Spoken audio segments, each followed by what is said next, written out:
لیکن مجھے اس بات کی خوشی ہے کہ بہت ہی مختصر عرصے میں نئے وسٹاز کھولے جا رہے ہیں, نئے ایونیوز ایکسپلور کیے جا رہے ہیں. مثال کے طور پہ وزیر خزانہ صاحب کو لے لیجئے, نوبارد ہیں لیکن آتے ہی وہ جڑ گئے ہیں اپنے کام سے. اب تک وہ ان کی کئی ملاقاتوں کے سیریز ایک ملاقاتوں کی ہو چکی ہے آئی ایم ایف اور ورلڈ بینک کے لوگوں کے ساتھ, اور جتنے بھی انٹرنیشنل فائنینشیل انسٹیٹیوشنز ہیں ان کے نمائندوں کے ساتھ وہ واشنگٹن میں ہیں اس وقت بھی. ملاقات اور مذاکرات جو ہیں لیکن ابھی بھی ہمیں قسط ملی نہیں. میں عرض کروں آپ سے کہ وہ قسط تو اب آلموسٹ اس لیے مل جائے گی کہ ہمارا سٹاف لیول معاہدہ ہو چکا ہے, تو اس کے راستے میں تو کوئی رکاوٹ نہیں ہے. ہم بات کر رہے ہیں وسط مدتی اور طویل مدتی جو لونز کی بات ہم کر رہے ہیں, کیونکہ ہماری اکانومی کو اس طرح کے فیڈرز چاہیے. ایک بات ایسی صورتحال میں سعودی عرب کے اتنے ہائی پاورڈ ڈیلیگیشن کا پاکستان آنا, میں آپ کو عرض کروں کہ سوائے اس کے کہ کبھی کنگ تشریف لائیں جو وہاں کے خادمین حرمین شریفین ہیں, اس کے علاوہ اتنے اکٹھے وزراء کبھی کسی ڈیلیگیشن کے میں نہیں جاتے, اور وہ بھی بہت اہم وزارتیں ہیں ان کی. جبکہ ایک خطے کے اندر آپ کو پتہ ہے جس طرح سے آگ لگی ہوئی ہے, اس کے باوجود he has opted to visit Pakistan. تو یہ میں سمجھتا ہوں ایک بہت بڑا پازیٹیو جیسچرز ہے فرام سعودی عربیہ. آنے کے بعد سے ان کی جو ملاقاتیں اب تک ہوئی ہیں اس میں وزیر اعظم سے ان کی ملاقات ہے جس کے اندر بہت ڈیپتھ میں جا کے اور ڈیٹیل کے اندر مذاکرات ہوئے. پھر اس کے بعد وہ ملے ہیں ہمارے صدر پاکستان آصف علی زرداری صاحب سے, وہاں بھی ان کے ساتھ دونوں طرف لوگوں کی بڑی تعداد ادھر کی سعودی عرب کے وفد میں بھی اور ادھر بھی موجود تھی. اور اب ان کی ملاقات ہونی ہے چیف آف آرمی اسٹاف سے, یا ہو چکی ہوگی, ہو رہی ہوگی, یا ہونے والی ہوگی کسی لیول. ابھی تو وہ کور کمانڈر کانفرنس کے بعد آئی ہوپ سے ہو گئی ہوگی, لیکن وزیر خارجہ وزیر خزانہ اسحاق ڈار کو میں بار بار کہہ دیتی ہوں, اب تو وہ وزیر خارجہ ہے, ان کے ساتھ بھی مشترکہ پریس کانفرنس کیا انہوں نے. جی وہ پریس کانفرنس جو ہے اس کے کانٹینٹس میں نے خود سنے ہیں, وہ بھی بڑے انکریجنگ اور بہت ہی یعنی پازیٹیو اپروچ کے ساتھ فلسطین کے حوالے سے بھی انہوں نے بات کی ہے. اب آ جائیں جناب وہ بات جو ہم مدت سے کر رہے تھے, بہت سارے سوال اٹھتے تھے کہ جو نجکاری کا عمل ہے کیا یہ پاکستان کے مفاد میں ہے یا نہیں ہے. پہلی بات تو یہ کہ جب نیشنلائز کیا گیا تھا ان انسٹیٹیوشنز کو, خاص طور سے بھٹو صاحب کے دور میں جب نیشنلائزیشن کا پروسیس شروع ہوا, بغیر کوئی پیسہ دیے لوگوں کی اتنی بڑی فیکٹریاں جو ہیں وہ ہتھیار لی گئی, قبضہ کر لیا گیا ان کے اوپر, اور جب وہ ان سے نہیں چلی تو ایک ایک کر کے پھر واپس بھی ہوئی, آپ کو معلوم ہے. اور کسی کو کچھ نہیں دیا گیا کہ جی ان کو چلانے کے لیے ہم کوئی فائنینشیل ایڈ دے رہے ہیں. وہ ان مالکان نے دوبارہ سے پھر سے ان کو کھڑا کیا ہے. حیرت کی بات یہ ہے کہ جو کارخانہ پرائیویٹ سیکٹر چلا سکتا ہے وہ پبلک سیکٹر کو کیا موت پڑتی ہے اس کو چلاتے ہوئے. یہ سوال کا جواب ہمیں آج تک نہیں ملا ہے. اس کی بنیادی وجوہات یہ ہیں کہ ایک تو یہ کہ وہاں پر جو ہیرارکی ہوتی ہے وہ اپنے عللے تللوں سے فارغ نہیں ہوتی, پھر پرچی سسٹم کے تحت اتنے لوگ رکھ لیے جاتے ہیں کہ وہ ادارہ جو ہے وہ افورڈ نہیں کر سکتا. ہم نے بڑے بڑے اداروں کو تباہ کیا, ہم نے پاکستان اسٹیل مل کو تباہ کیا, ہم نے پاکستان انٹرنیشنل ایئر لائنز کو تباہ کیا. 6,000 لوگ پرچیوں کے اوپر ہیں, آپ ذرا اندازہ کیجئے. اور پھر ایسے واقعات بھی ہیں کہ لوگ جنہیں پہلے نکال دیا گیا تھا انہیں این آر او کے تحت دوبارہ رکھنا پڑا, اور اس پورے 6 سال کے عرصے کی تنخواہیں بھی ان کو ملی. جب آپ اپنے اداروں کے ساتھ اس طرح کے کھلواڑ کرتے ہیں تو, لیکن دوسری طرف اگر آپ دیکھیں you are not loyal, یہ تو پھر آپ loyal نہیں. مگر مجھے ایک بات پہ جس پہ زیادہ حیرت ہے وہ یہ ہے کہ جو نیشنل وائٹل یعنی ادارے ہیں, مثال کے طور پہ کامرا ری بلڈ فیکٹری ہے, ٹیکسلا ہیوی میکینیکل کمپلیکس, وہ کیسے چل رہے ہیں ٹھیک.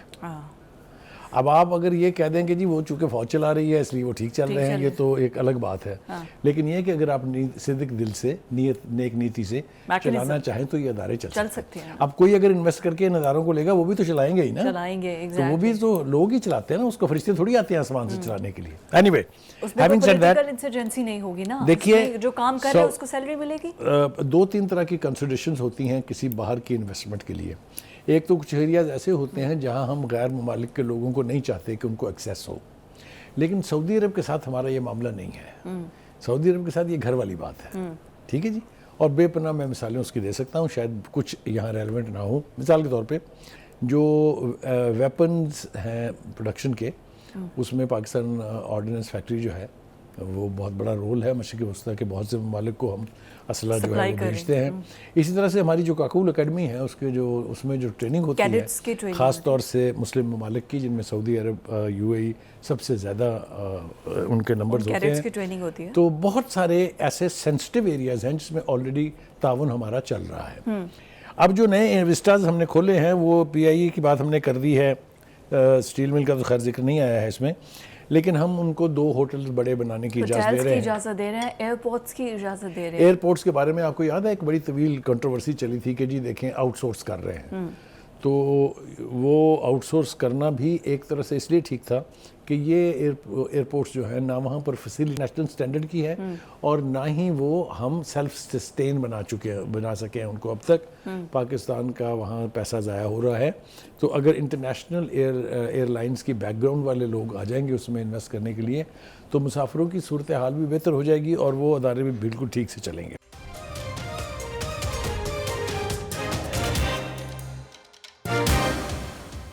تو میرا خیال یہ ہے کہ سعودی عربیہ نے یہ فیصلہ کر لیا ہے اب کہ پاکستان کی جو فورن ایکسچینج کی ضروریات ہیں ان کو بجائے مدد دینے کے لیے، ایڈ دینے کے لیے، چیریٹی دینے کے لیے، وہ جس کو ہم کہتے تھے کشکول اٹھا کے لے گئے ہیں، وہاں پر انویسٹمنٹ کی جائے۔ I think that's a respectable way of inviting dollars into Pakistan اور انٹرنیشنل کرنسی انٹو پاکستان۔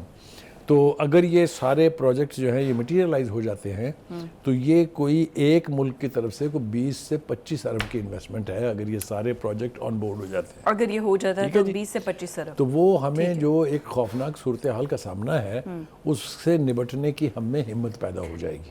ٹھیک ہے جی۔ تو دوسری طرف اگر آپ یہ دیکھیں کہ ایک اور عجیب و غریب بات ہوئی ہے، وہ بھی پہلی دفعہ ہوئی ہے کہ ایران اور سعودی عربیہ جو پہلے ایک دوسرے کے متحارب گروپ تصور کیے جاتے تھے لیکن ہماری دونوں سے ہی دوستی تھی، اب ہم دیکھتے ہیں یہ پہلی بار ہو رہا ہے کہ سعودی عرب کی یعنی ایک اعلیٰ اختیاراتی وفد پاکستان میں ہے اور 22 کو یعنی اب سے چند دن بعد جو ایران کے صدر ہیں ابراہیم رئیسی صاحب وہ تشریف لا رہے ہیں۔ جہاں انویسٹمنٹ کے حوالے سے سعودی عربیہ ہمارے لیے بہت امپورٹنٹ ہے، وہیں گیس پائپ لائن کے حوالے سے ایران ہمارے لیے بہت امپورٹنٹ ہے۔ بخاری صاحب اگر آپ ایران کی طرف جاتے ہیں تو کوشچن از کہ ایک بار تو it's a one time solution نا، ہم اپنے ایسٹس کو پرائیویٹائز کر کے اس مشکل ٹائم سے نکل رہے ہیں، آگے کیا ہوگا؟ یہ کیا سولوشن فار لانگ دیکھیے بالکل آپ کا سوال بالکل صحیح سمت میں ہے۔ ہماری 2 توقعات ہیں، ایک تو یہ کہ سی پیک جو ہے وہ کمیشن ہو جائے، وہ آپ کو پتہ ہے اس کو گولڈ مائن کہا گیا، اس کو گیم چینجر کہا گیا، اس کو وسل بلور کہا گیا، یہ سب کچھ آپ کو یاد ہونا چاہیے۔ اگر وہ کمیشن ہو جاتا ہے تو ہماری جو وہ ریڑھ کی ہڈی ٹیڑھی ہوئی ہے نا اکانومی کے اعتبار سے وہ سیدھی ہو جائے گی بہت حد تک، اور اگر یہ جو فورن ڈائریکٹ انویسٹمنٹ ہے اگر یہ آ جاتی ہے تو پھر کیا کہنے ہیں۔ وہ جو ایک خوفناک سیناریو تھا نا جس سے ہر پاکستانی ڈرتا تھا کہ آنے والے 2 سالوں میں کیا ہو جائے گا، کہیں ہم ڈیفالٹ تو نہیں کر جائیں گے، کہیں آپ کو پتہ نا ڈیفالٹ کی کہانی کب سے چلی ہوئی ہے، کیوں چلی ہوئی ہے، کس کا قصور ہے، کس نے غلط فیصلے کیے تھے، اب یہ بحث کا وقت نہیں ہے۔ اس کو ایک طرف رکھ کے ہمیں تھوڑا سا پازیٹیو نوٹ کے اوپر اپنی قوم کو یہ امید دلانی چاہیے کہ یہ حکومت جب سے آئی ہے اس نے جس سمت میں کام شروع کیا ہے $1 ملین کوشچن is still ہم آئی ایم ایف سے قرضہ تب بھی لیں گے؟ دیکھیں ابھی آپ کو فوری طور پر تو وہ کشن چاہیے، نہیں اگر یہ سی پیک کمپلیٹ ہوتا ہے یہ فورن انویسٹمنٹ آتی ہے مگر سعودی عرب کی، اس منزل تک پہنچنے کے لیے ہمیں کچھ تو چاہیے نا رموز سلطنت چلانے کے لیے۔ ہم تو دیکھیں نا ہاتھ کھڑے کر کے بیٹھے ہوئے ہیں، میں مانتا تو نہیں ہوں گے لیکن یہ بات انٹرنیشنل اداروں کی طرف سے کہی گئی ہے کہ آپ قرضے لے کے اپنے ملازمین کو تنخواہیں دے رہے ہیں۔ یہ سیناریو کو ٹھیک کرنے کے لیے وہ کشن چاہیے جس کی طرف میں نے اشارہ کیا ہے آئی ایم ایف کے حوالے سے، ٹھیک ہے جی، تاکہ ہم تنخواہیں بھی دیتے رہیں، ایسی صورتحال بھی پیدا نہ ہو کہ ہم ڈیفالٹ کی طرف جائیں۔ بالکل ٹھیک ہے، اور جو پیٹرول اور ڈیزل مہنگا ہو گیا ہے اب آ رہی ہے جناب، بریک پر جانا ہے کوئکلی ہم اس کو میں یہ ابھی تو بہت کچھ رہتا ہے باقی، ایک تو آپ کو بریک کی بڑی جلدی ہوتی ہے، اینی وے میں کوشش کرتا ہوں جلدی سے اس کو سمیٹنے کی۔ دیکھیے گزارش یہ ہے کہ ہم نے کل کے پروگرام میں بھی کہا تھا، ہم نے 1 ہفتہ پہلے بھی 1 مہینہ پہلے بھی کہا تھا کہ یہ جو مہنگائی ہے اس کے اوپر کنٹرول کرنا بہت ضروری ہے۔ یہ جو آپ پٹرول کی، ڈیزل کی، بجلی کی قیمتیں، گیس کی قیمتیں بڑھا رہے ہیں، جو ویل آف ہیں ان کو کوئی فرق نہیں پڑ رہا ہے اس سے، وہ اپنی ملٹی بلینئر جائیداد میں سے کچھ حصہ اگر دے دیں گے بلوں کی صورت میں تو کوئی قیامت نہیں آئے گی، لیکن غریب آدمی جو ہے، جو سیلریڈ کلاس کے لوگ ہیں، جو پہلے لوور مڈل کلاس ہوتی تھی وہ تو زمین بوس ہو گئی نا، اب جو مڈل کلاس تھی وہ لوور مڈل کلاس ہو گئی ہے، اب یا امیر تر ہے یا غریب تر ہے۔ پیچ کی جو ایک کشن ہوتا تھا وہ ختم ہو گیا ہے تو ہم دعا ہی کر سکتے ہیں اس وقت, تو قرض بھی کر سکتے ہیں حکومت کو for raising the price of petrol, لیکن اس کے ساتھ ساتھ ہم ان کو کہتے ہیں خدا کے لیے ہاتھ ہلکا رکھیں. پھر وہی بات ہے کہ آپ اپنا ٹیکس نیٹ بڑھا لیں, آپ اپنے جو نان پروڈکٹیو ایکسپینڈیچرز ہیں ان کو کم کر دیں, تو آپ کی صورتحال بہتر ہو سکتی ہے. لیکن جیسا میں نے کہا, میں پھر کہہ رہا ہوں, حالانکہ ہم سن رہے ہیں کہ عمر ایوب صاحب جو ہیں چونکہ وہ سڑے ہوئے رہتے ہیں ہر وقت, تو انہوں نے کہا کہ جی بجلی کے یونٹ کی قیمت 100 روپے ہونے جا رہی ہے اور جلدی ہونے جا رہی ہے, اللہ نہ کرے کہ ایسا ہو. لیکن آل سیڈ اینڈ ڈن, اگر حکومت برق رفتاری سے صحیح سمت میں فیصلے کرے, جو پینڈنگ چیزیں ہیں ان سے نبرد آزما ہو, سی پیک کو فوکس کرے, ڈائریکٹ انویسٹمنٹ کے لیے اپنی کوششیں اور بڑھائے, تو ہم اس کرائسس سچویشن سے نکلنے کی پوزیشن میں آلموسٹ آ گئے ہیں. سب سے زیادہ بجلی چوری ہوتی تو KPK میں ہے, پھر وہاں پر سب سے پہلے کنڈا ڈالا جائے اور وہاں سے بجلی چوری کو روکا جائے تاکہ دیکھیے وہ محسن نقوی صاحب کا ہم نے کل پلان آپ کو بتایا تھا, ناظرین کو بھی بتایا تھا, کنٹرول وہ کیا جا جس سکے. بات کا وعدہ کر لیتے ہیں نا وہ پھر اس کو ڈیلیور کر لیتے ہیں, یہی ان کی ریپوٹیشن ہے. انہوں نے یہ کہا ہے کہ جی وہ چاہے KPK ہو, بلوچستان ہو, کوئی بھی علاقہ ہو, کراچی ہو, سندھ ہو, یہ ہم ہاتھ جو ڈال دیا ہم نے, اب یہ اب پیچھے ہم ہٹنے والے نہیں ہیں. ریٹیلرز کو ٹیکس نیٹ میں لانے کا کہا گیا تھا, وہ بات بھی اب گم ہو گئی, ہوا ہو گئی, پتہ نہیں اب نہیں, اس کا کیا ہوگا. میرے خیال سے اس کے اوپر FBR لگی ہوئی ہے. FBR نے کافی سارا کام کیا. اس دفعہ جو ریکوری ہوئی ہے وہ ریکارڈ ہے, یعنی جو ٹیکس کلیکشن ہے اس کا نیا ریکارڈ قائم ہوا ہے. تو یہ اگر عمل اسی طرح جاری رہتا ہے تو یقینی طور پر ہماری اکنامک کنڈیشن جو ہے, میں یہ نہیں کہنے جا رہا کہ وہ 100% ریلیف مل جائے گا ہمیں, لیکن لارجلی ہم سسکنے کے, اب تو سسکنے کے بھی قابل نہیں ہے نا. ڈائریکٹ ٹیکسز کے ذریعے دیکھیں آپ, انڈائریکٹ ٹیکسز کر رہے ہیں نا, بجلی کا پیٹرول مہنگا کر کے 300 کے قریب, بجلی کو آپ نے مزید 4 روپے یونٹ مہنگا کر دیا. وہ تو ہم نے, آپ ریکارڈ ٹیکس تو اکٹھا کر رہے ہیں. ہم نے وہ تو قرض کر دیا نا کہ یہ اقدامات جو ہیں یہ عوام کی بہبود کے لیے نہیں ہے, ان کی بربادی کا یہ منظر بنیں گے, اس کو اوائڈ کریں, دیگر اقدامات کر کے اس کوشن کو پورا کریں تاکہ عوام کو تھوڑا سا سکھ کا سانس ملے. دیگر اقدامات کریں تو پھر پتہ چلے کہ اس گورنمنٹ نے کیا انیشیٹیوز لیے ہیں, کیونکہ ابھی تک تو صرف وہ انڈائریکٹ ٹیکسز ہی اکٹھے کر رہے ہیں. ڈائریکٹ ٹیکسز جس سیکٹر پر لگنا چاہیے ہے وہ ابھی تک لگا نظر نہیں آ رہا. خیر آگے بجٹ بھی پیش ہونے والا ہے, لیکن آگے چل کر ہم بات کریں گے فیض حمید کو جو کلین چٹ ملی ہے. در حقیقت فیض آباد دھرنا کیس میں کس کو کلین چٹ ملی ہے اور کیا حقیقت ہے اس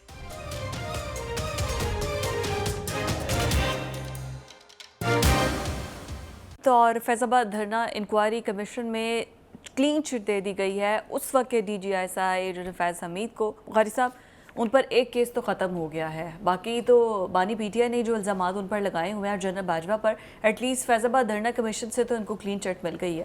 اب یہ ایٹ لیسٹ خوشائند بات ہے کہ کوئی ایک رپورٹ تو کمیشن کی پبلک ہوئی نا, اس سے پہلے تک تو کبھی کوئی رپورٹ پبلک ہوئی نہیں. یہ بات ٹھیک ہے آپ کی کہ جتنے بھی کمیشن ماضی میں بنتے رہے ہیں, چاہے وہ حمود الرحمان کمیشن رپورٹ تھی, چاہے وہ میمو گیٹ کی رپورٹ تھی, کبھی کچھ سامنے نہیں آتا ہے. اسی طرح سے وہ اسامہ بن لادن والی جو کہانی تھی وہ بھی کسی کے سامنے نہیں آئی ہے کہ کیسے وہ امریکن یہاں داخل ہوئے, کیسے لے گئے ان کو. کہنے کا مطلب یہ ہے کہ قوم کو بیوقوف بنانے کا ٹھیکہ کس کے پاس ہے, مجھے یہ پرسائسلی تو نہیں پتا, لیکن اس خاص کیس کے اندر تو مسلم لیگ نون کا جتنا بھی ان کی عقل کا, ان کے فیصلوں کا, ان کی سیاست کا ماتم کیا جائے اتنا ہی کم ہے. اچھا, اب آپ پوچھئے کیوں؟ ایسا کیوں ہے؟ جب سے فیض آباد دھرنا ہوا, پھر اس کے بعد جب سے قاضی فائز عیسیٰ کے جو کمیشن تھا اس کی جو رپورٹس تھی, اس وقت سے لے کے ہمیں آج تک یہ بتایا جاتا رہا کہ یہ دھرنا جو ہے یہ فوج کی کارروائی تھی. ہاں جی, فوج کے لوگوں نے وردی میں آگے وہاں پیسے تقسیم کیے. اس کا سکرپٹ رائٹر جو ہے وہ فیض حمید تھا. Is that right? ویڈیوز موجود تھی, سب کچھ آن ریکارڈ ہے. مجھے خاص طور سے ان کی عقل کا ماتم کرنا ہے جن کا نام خاقان عباسی ہے اور جو وہ احسن اقبال صاحب ہیں, اور تھوڑا سا ماتم اگر شہباز شریف صاحب کی عقل کا بھی کر لیا جائے تو کوئی حرج نہیں ہے. انہوں نے بیوقوف بنائے رکھا سالہ سال لوگوں کو, اور جو بیان حلفی لکھ کے دیا ہے اس میں فیض حمید کو کلین چٹ انہوں نے دی ہے. ہاں جی, کمیشن نے نہیں دی ہے, انہوں نے لکھ کے دیا کہ یہ فیض حمید جو ہے یہ بے گناہ ہے, اس کا کوئی قصور نہیں ہے اس میں. تو اس سے پہلے تک یہ کہتے مجھے آپ یہ بتائیے, یہ مسلم لیگ نون منہ دکھانے کے قابل ہے کسی کو کہ اتنا بلڈ اپ کیا گیا اس ایشو کو کہ فیض آباد دھرنے میں پتہ نہیں کیا ہو گیا, وہ فوجیوں نے آگے پیسے تقسیم کر دیے, وہ یہ ہو گیا, وہ یہ ہو گیا. پتہ چلا یہ سارے خود کلپریٹ ہیں, یہ سارے خود کلپریٹ ہیں اور ان کو اس کی سزا ملنی چاہیے. احسن اقبال خود آگے They should not be allowed to go scot free. ان کے خلاف ایکشن ہونا چاہیے جنہوں نے قوم کو بیوقوف بنایا ہے. دیکھیے کمیشن کی رپورٹ جو ہے اس کے بارے میں سوشل میڈیا کے اوپر یہ پروپیگنڈا چلایا گیا, جو بھی کہہ لیں آپ اس کو, کہ جی یہ جو رپورٹ ہے یہ ٹی آر او کے مطابق نہیں ہے اور اس کے اندر جو رول تھا فوج کا اور دیگر لوگوں کا اس کا وضاحت سے بیان نہیں ہے. لیکن اٹارنی جنرل صاحب جو ہیں انہوں نے یہ خبر جو ہے اس کو فیک قرار دیا. ان کا ایسی کوئی بات نہیں ہے. ابھی تو رپورٹ ہمیں سبمٹ ہی نہیں ہوئی, ہمارے پاس آئی نہیں ہے. تو آئے گی تو پھر ہم اس کو سپریم کورٹ میں جمع کرا دیں گے, کیونکہ سپریم کورٹ کا تقاضا تھا کہ ایک کمیشن بنا کے حقائق کو معلوم کیا جائے. ٹھیک ہے جی, رائٹ. اب جن کو آپ نے کلپریٹ دیا ہے, اب ان کے خلاف احسن اقبال, شہباز شریف, شاہد خاقان عباسی ویسے تو ٹی وی پر آ کر ایسے دبنگ طریقے سے اسٹائل میں بول رہے ہوتے ہیں. نہیں, وہ دبنگ شبنگ کوئی نہیں ہے. وہ ان کو پہلی بات تو یہ ہے کہ ان کا اپنا قد کاٹ کوئی نہیں تھا. وہ ان کو اپنے باپ کی وجہ سے مسلم لیگ کے اندر اہمیت مل گئی تھی, کیونکہ خاقان عباسی صاحب جو تھے بہت بڑا آدمی تھا. وہ بیٹے نے تو خیر لٹیا ان کی ڈبو دی ہے بالکل ہی. وہ کمیٹڈ آدمی تھا, ڈیڈیکیٹڈ آدمی تھا نواز شریف صاحب کے ساتھ. اور احسن اقبال صاحب جو بہت بڑے فلسفر بنتے ہیں, بہت بڑے, وہ سمجھتے ہیں کہ ان کے اوپر آ کے پالیسی میکنگ ہو یا پارٹی کا مینیفیسٹو ہو, ان سے بہتر کوئی نہیں چلا سکتا. انہوں نے یہ جو واردات کی ہے, یہ واردات میں کہوں گا اس کو کہ یہ ایک واردات ہے قوم کے ساتھ. تو اب ان کو کون قانون کے کٹہرے میں لائے گا؟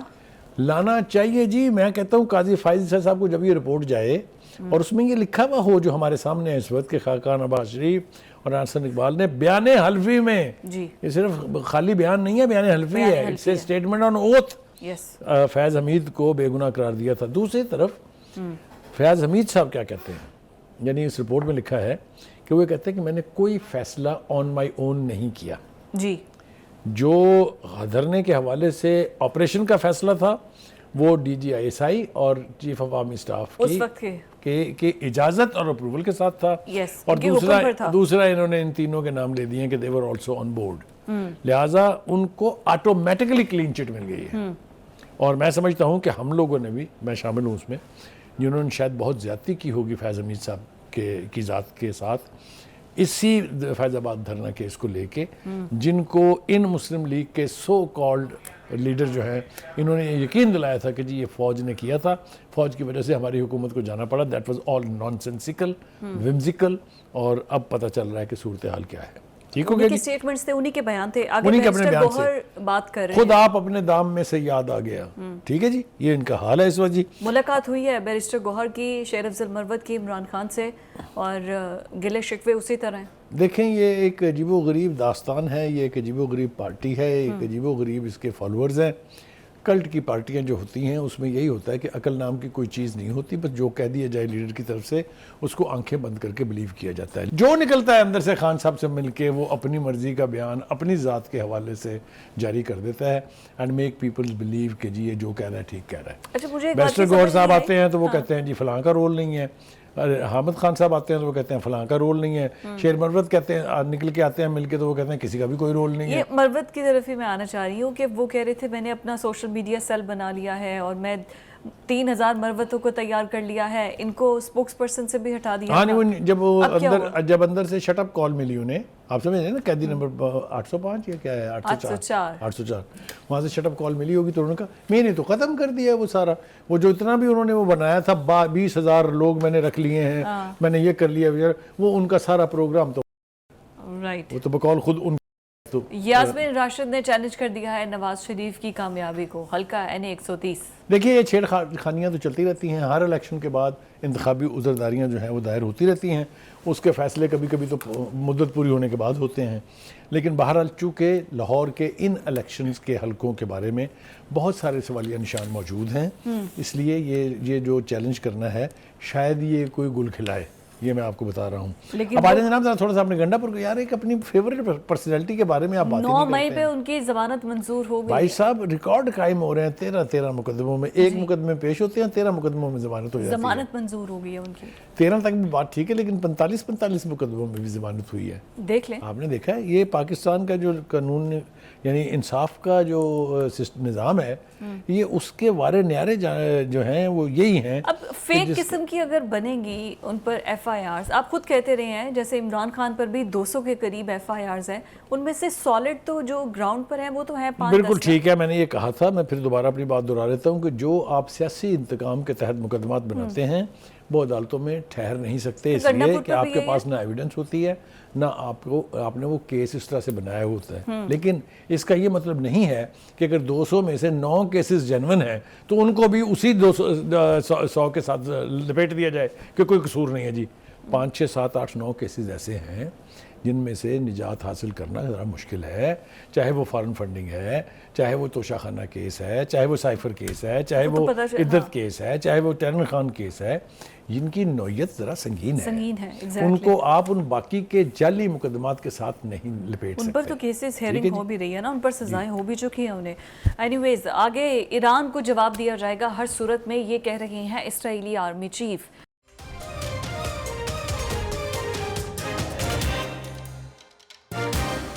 اور اسرائیل جو کہ کہتا تھا کہ میرا ڈیفنس سسٹم اتنا اسٹرانگ ہے کہ کوئی بھی اس کو توڑ کر آ نہیں سکتا ہے۔ بخاری صاحب ذرا ان کے آرمی چیف کی گفتگو سنیں۔ اسرائیلی آرمی چیف کہہ رہے ہیں ایران کو روکا جائے، اسرائیلی وزیر خارجہ کہہ رہے ہیں کہ اس سے پہلے بہت دیر ہو جائے، ایران کو روکا جائے۔ ایک طرف غزہ میں جنگ چھڑی ہوئی ہے اور دوسری جانب ایران سے ڈرے ہوئے ہیں یہ لوگ کہ کہہ رہے ہیں کہ کوئی آ کے بچا لے ہمیں، روکے ایران کو کسی طرح۔ دیکھیے اسرائیلی وزیر خارجہ نے جو 32 ممالک کے یعنی 32 ممالک سے جو مطالبہ کیا ہے جی کہ خدا را ایران کو روکیں، ہاں روکے، یہ دیر ہو جائے گی بہت تو پھر یہ قابو نہیں آئے گا، اس کو روکیں۔ اور ساتھ ہی یہ بھی کہا ہے کہ جو پاسداران ہیں which is now the revolutionary guards of the Iranian society، ان کو دہشت گرد تنظیم جلدی سے آپ قرار دے دیں۔ یعنی ان صہیونیوں کو کچھ نہ کہیں آپ، جنہوں نے انسانیت کا وہ ستیہ ناس کیا ہے جس کی پوری دنیا کی مین کائنڈ کی تاریخ میں جس کی مثال نہیں ہے، کہ نہتے عورتوں اور بچوں کو اس بڑی تعداد میں شہید کر کے زمین بوس کر دیا جائے، اس کے بارے میں کوئی کچھ کہنے کے لیے تیار نہیں۔ مجھے تو حیرت ہوتی ہے اس انٹرنیشنل ورلڈ اور انٹرنیشنل کمیونٹی کی غیرت پر بھی، ان کی وزڈم پر بھی، ان کی لاجک پر بھی، کہ وہ اپنے ملک سے نکل کے لبنان پر حملے کرے، ٹھیک ہے، وہ اپنے ملک سے نکل کے سیریا میں ایرانی قونصل خانے پر حملہ کر دے، وہ ٹھیک ہے، اس کو کوئی انگلی لگا دے تو ان کے پیٹ میں درد شروع ہو جاتی، مروڑ اٹھتے ہیں ان کو۔ ایک بات تو یہ ہے، دوسری بات یہ کہ اس کے مقابلے میں چینی فارن منسٹر جو ہے اس کے بیان کو آپ انڈرمائن کرنے کی کوشش نہ کریں۔ انہوں نے ایران کے وزیر خارجہ سے اور سعودی عرب کے وزیر خارجہ سے دونوں سے ٹیلی فون کے اوپر رابطہ قائم کیا ہے، اور اس توقع کا اظہار کیا ہے کہ ایران میں اتنی کیپیسٹی ہے کہ وہ کسی بھی بگڑتی ہوئی صورتحال کو خطے میں سنبھال لے۔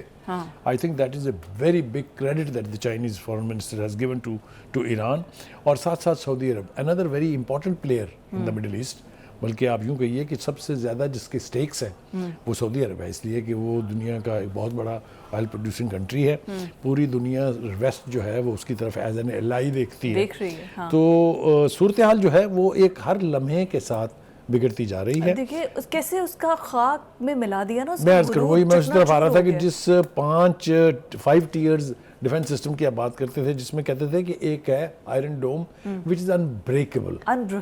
میں اپنے ناظرین کے ساتھ جلدی میں یہ شیئر کر دوں کہ یہ جو ڈرونز ایران نے استعمال کیے ہیں یہ وہ تھے جو آلموسٹ اب بالکل یعنی جس کو کہہ دیں کہ ترک کیے جانے تھے، یہ ٹیکنالوجی بالکل ختم تھی، اور چھوٹی قیمت تھی ان کی، اس کے اوپر اسرائیل نے جو اپنے بہت قیمتی میزائل ضائع کیے ہیں۔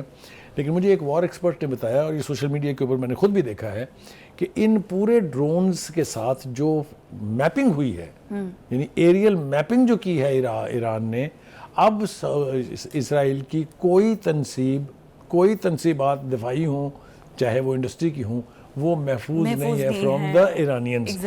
اگر آپ نے دیکھا ہو تو ایک بیان آیا ہے ایران کے پاسداران کا جو ہیڈ ہے، اور رئیسی کا بھی آیا بیان، ہاں رئیسی کا بھی، اور ایرانی وزیر خارجہ کا بھی، انہوں نے کہا ہے کہ اگر آپ نے اب مزید پنگا کرنے کی کوشش کی تو ہم سیکنڈز کے اعتبار سے آپ کو جواب دیں گے۔ آپ سمجھ رہے ہیں اس میں چھپا ہوا اشارہ؟ یہ مت سمجھنا کہ ہمارے ڈرونز پہنچنے میں 7 گھنٹے لگائیں گے، پہلے 12 دن کا انتظار کیا نا، we will reach out to you in seconds and I tell you we must believe what the Iranians say۔ I think اگر اسرائیل پنگا کرنے جا رہا ہے، مزید ریئیکٹ کرنے جا رہا ہے، تو قیمت بھی اسرائیل ہی چکائے گا۔ یہ مجھے اس ذات سے یہ امید ہے، اللہ تعالیٰ سے، کہ وہ مسلمانوں کی مدد کرے گا، اور وہ جو مسلمان ممالک خاموش بیٹھے ہوئے ہیں وہ ایران کی اس گرفت کو صورتحال پر دیکھتے ہوئے وہ بھی شاید اپنے پاؤں پر کھڑے ہو کے فلسطینیوں کے ساتھ جو ظلم روا رکھا جا رہا ہے اس سے نجات دلانے کے لیے عام انعام ہو جائے۔ جس دن یہ فیصلہ ہو گیا اسرائیل اپنی موت خود مر جائے گا۔ اور ابھی بھی جو مسجد اقصیٰ ہے اور فلسطین ہے انہوں نے جشن منایا ہے باقاعدہ طور پر، ایسی ایسی ویڈیوز آئی ہیں، وہ ویڈیوز آپ دیکھ رہے ہیں نا، ہم اس میں دکھا رہے ہیں نا، یہ جب وہ بڑھ رہے تو نیچے سے تالیاں بج رہی تھی مسجد اقصیٰ کے سین میں بیٹھ کے جو نمازی نماز پڑھنے گئے تھے اور اللہ اکبر کے فلک شگاف نعرے لگ رہے تھے، یہی تو وہ اسپرٹ ہے جو اسرائیل جیسا ملک تمام تر ویسٹ کی سپورٹ، حمایت، مالی امداد، دفاعی امداد کے باوجود آج تک ان کو صفحہ ہستی سے نہیں مٹا سکتا۔ انبریکیبل ہے نا، اسی وجہ سے تو یہی تو بات ہے۔ اور لاسٹلی بخاری صاحب ون لائنر اس کا جواب دیجیے گا، دونوں طرف کیا لڑائی اسرائیل چھیڑ سکتا ہے؟ میرے خیال سے یہ جو ان کی اس میں جو اختلاف چل رہا ہے بڑا شدید اختلاف ہے، نیتن یاہو سے اختلاف کر رہے ہیں، اس کے ارکان جو ہیں وہ اسی حوالے سے ہے جس طرح کا پاگل پن کا ریاکشن جو ہے وہ نیتن یاہو دینا چاہتا ہے وہ روک رہے ہیں اس سے کہ ایسا نہ کرنا، قیمت چکانی پڑے گی۔ بالکل ٹھیک ہو گیا، بہت شکریہ بخاری صاحب۔ ناظرین یہ تھا ہمارا آج کا پروگرام، آپ سے کل ملاقات ہوگی، اللہ حافظ۔